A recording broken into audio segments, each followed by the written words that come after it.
Hello guys, this is the bankers world और इसमें आपका हम स्वागत करते हैं गाइस एक बार फिर से। और यूँ कहें तो जैसे आज का जो टॉपिक होगा वो बहुत ही इम्पोर्टेंट इसलिए होगा क्योंकि स्टूडेंट्स को प्रॉब्लम कहाँ होती है। स्टूडेंट्स को कभी कभी स्टूडेंट्स को सारे चैप्टर्स तो पता होते हैं, बट क्या होता है कि उसमें एक टॉपिक उनको बहुत ही प्रॉब्लम्स क्रिएट करता है। तो लेकर आए हैं हम आपको पॉइंट टू पॉइंट रीजनिंग।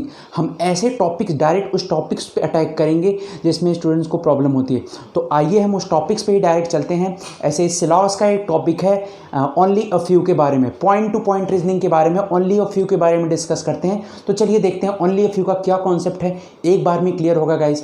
केवल आप 5 मिनट दीजिए, देखिए ओनली अ फ्यू में आप कैसे आप क्लियरिटी कॉन्सेप्ट कर पाते हो। जैसे यहाँ पे है, जैसे यहाँ पे देखिएगा, अगर आपके सामने हम एक तरफ ओनली अ फ्यू के बारे में डिस्कस करें, किसके बारे में, ओनली अ फ्यू, और दूसरी तरफ हमारा क्या है, दूसरी तरफ हम डिस्कस करें ओनली अ फ्यू, और दूसरी तरफ हम डिस्कस अगर करें अगर हम डिस्कस करते हैं सम, इसका कंपेयर किससे करेंगे, हम सम से करेंगे। जैसे मैं यहाँ पे लिख दूँ सम ए आर बी, हमने क्या लिख दिया, सम ए आर बी। और ओनली अ फ्यू, जैसे सम ए आर बी का डायग्राम क्या होगा, सम ए आर बी का डायग्राम सब लोग जानते हैं यही होगा, सम ए आर बी का डायग्राम यही होने वाला है गाइस, सबको पता होगा। यहाँ पे जरा ध्यान से देखना, यहाँ पे ओनली अ फ्यू में थोड़ा समझना। अगर ओनली अ फ्यू के प्लेस पे हम लिख दें only a few A are B, क्या लिखें, only a few A are B, only a few A are B. देखिए, अब देखिए यहाँ पे मैं कंपेयर क्यों कर रहा हूँ, वही चीज़ मैं बताने जा रहा हूँ आपको। मैं कंपेयर क्यों कर रहा हूँ, कंपेयर करने का रीज़न क्या है, देखिएगा ध्यान से देखिएगा। अगर इसका कॉन्सेप्ट आपको पता होगा तो ये आप बहुत जल्दी से कवर कर पाओगे। ओनली अ फ्यू की बात करें तो ये 2 सेंटेंस से मिलके बना होता है। किससे, पहले तो ये सम ए आर बी से मिलके बना होता है, सम ए आर बी, और दूसरा some A are not B. इन दोनों से मिलके बनता है ये only a few A are B. अगर इन दोनों से मिलके बनता है तो डायग्राम भी ऐसा होना चाहिए जो दोनों को डिफाइन करे।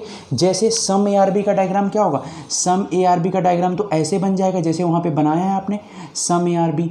अब ये भी तो दिखाना है, सम ए आर नॉट बी भी तो दिखाना है, सम ए आर नॉट बी ये भी हमें दिखाना है। तो ये क्या करेंगे, थोड़ा सा ए, इतना ए ऐसा होगा, इतना ए ऐसा होगा जो कि बी हमारा नहीं होगा, इतना ए ऐसा होगा जो बी नहीं होगा। सम ए आर बी भी दिख गया और सम ए आर नॉट बी भी यहाँ पे डिफाइन हो गया, दोनों डिफाइन हो गया, सम ए आर बी यहाँ पर तो डिफाइन है ही। अब देखो कंपेयर करने का रीजन, मैंने कंपेयर क्यों किया। अगर मैं पहला कंक्लूजन लिखूँ, क्या लिखूँ, अगर मैं फर्स्ट कंक्लूजन आपके सामने लिखूँ, all A can be B लिखूँ, तो अगर जैसे इसके बारे में अगर आपने पढ़ा होगा तो आपको पता होगा सम के केस में ऑल की पॉसिबिलिटी क्या होती है, ट्रू होती है। तो यहाँ पे ये क्या हो जाएगा, ट्रू हो जाएगा। All A can be true हुआ। और दूसरा अगर मैं लिखूँ all B can be A, all B can be A, all B can B, ये भी क्या होगा, ट्रू। मतलब मैंने आप ये एक, अगर आप सिलॉग्स पढ़े होंगे सिंपली तो आपको पता होगा सम के केस में ऑल की दोनों पॉसिबिलिटी क्या होती है, ट्रू होती है। लेकिन यहाँ पर जब आप आओगे ना, देखना यहीं पे डिफरेंस है। अगर मैं बोलूँगा all A can be B, सारे ए बी के अंदर हो सकते हैं, बिल्कुल पहला वाला गलत हो जाएगा।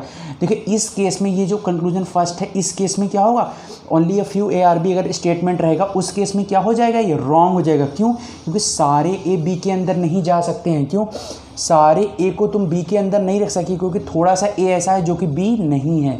लेकिन यही दूसरा वाला अगर हो तो ऑल बी कैन बी ए, तो सारा बी ए के अंदर जा सकता है। तो ये क्या होगा, ये यहाँ पे क्या होगा गाइस, ये यहाँ पे ट्रू होगा। समझ में आया दोनों का कंपेयर मैंने क्यों किया।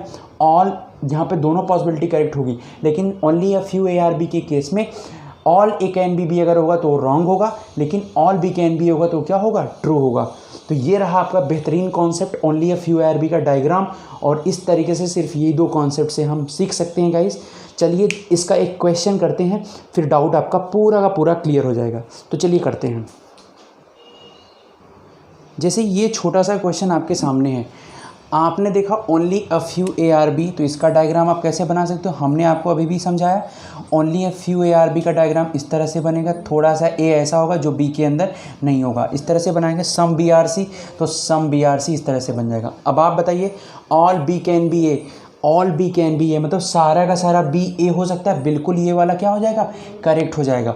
लेकिन all A can be B, ये यहाँ पे क्या हो जाएगा, पूरा का पूरा ए बी के अंदर नहीं आ सकता, ये रॉन्ग हो जाएगा। सम ए आर नॉट बी, देखो तो सम ए आर नॉट बी सही नहीं होगा, इतना सा ए ऐसा है जो बी नहीं है, ये क्या हो जाएगा, ट्रू हो जाएगा। ठीक है, अगर यहाँ पे मैं बोलूँ all C can be B, तो वो ट्रू हो जाएगा, या फिर all B can be C, वो ट्रू हो जाएगा। इस तरीके से है, इसके साथ रिलेशन तो बना सकते हैं, लेकिन यहाँ पे ओनली अ फ्यू के केस में आपको ये पॉइंट ध्यान रखना पड़ेगा, ऑल ए कैन बी हो सकता, ऑल बी कैन बी नहीं हो सकता। So that's it guys, very important point, exam में बहुत पूछा जाता है। Thank you.